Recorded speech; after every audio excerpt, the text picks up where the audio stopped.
This episode is for the parent who is bracing for the next outburst, the one who hears a simple request turn into a battle and feels their chest tighten. Maybe you find yourself walking on eggshells, counting breaths, waiting for the next raised voice. Hi, I'm Tamar. If you've ever asked your child to clean up and ended up in a shouting match instead of a tidy bedroom, you're not alone. Nothing about this is easy, and nothing about it means you're failing. We tend to think defiance is about willpower, but more often it's about surprise, shame, or feeling cornered. When a child's threat system kicks in, cooperation shuts down and resistance grows. The core idea I want to teach today is simple: a tiny intentional pause, the curious pause, followed by one short curiosity question.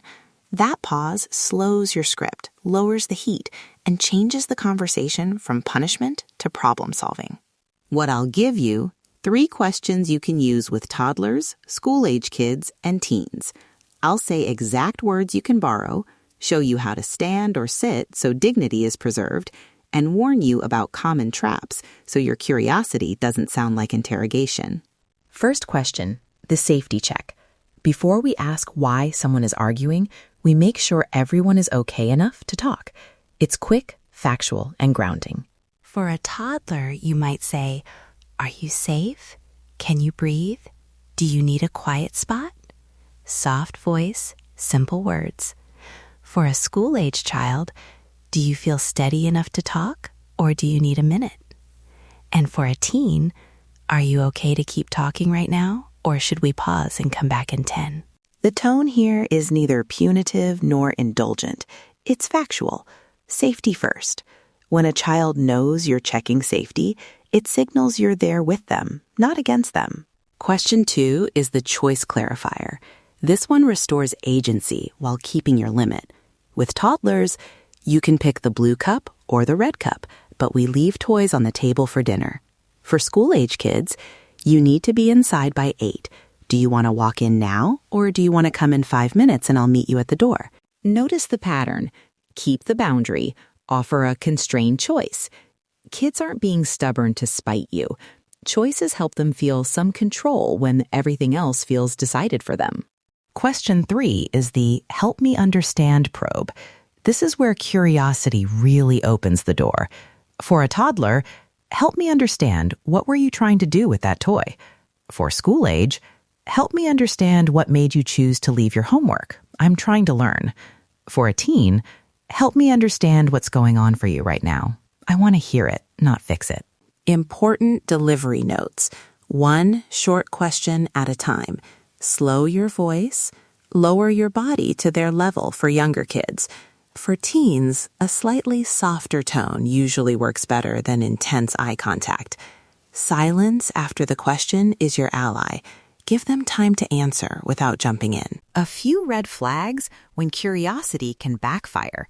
If you rattle off 3 rapid questions, it feels like interrogation. If your tone carries blame, it amplifies shame. And curiosity is not a replacement for consequences or safety actions.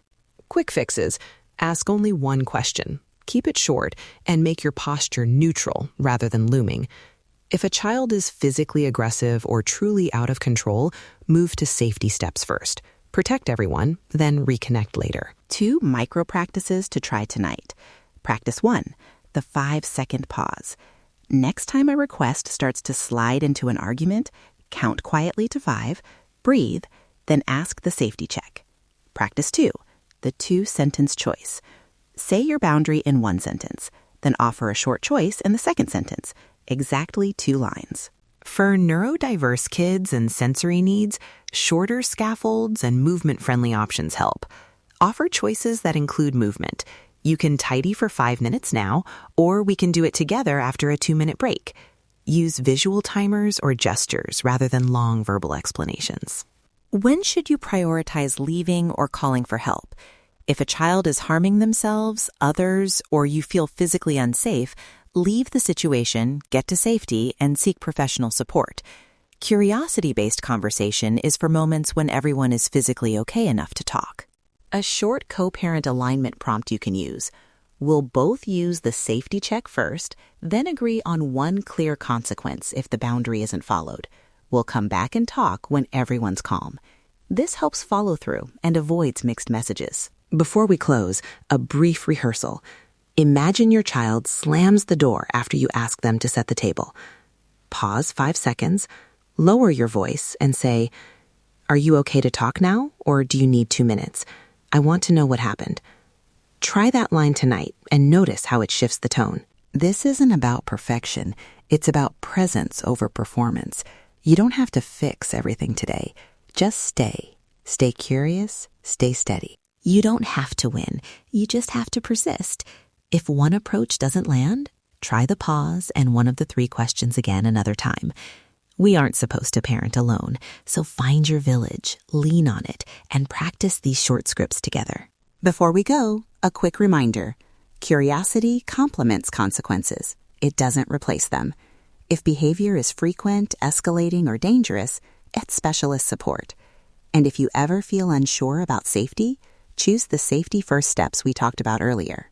If you liked this episode, subscribe so you don't miss the next short tool. Try the 5-second pause once this week and notice what changes. You've got this. Stay with a small practice this week. One pause, one question, one gentle follow-up. You don't need to fix everything. Just stay.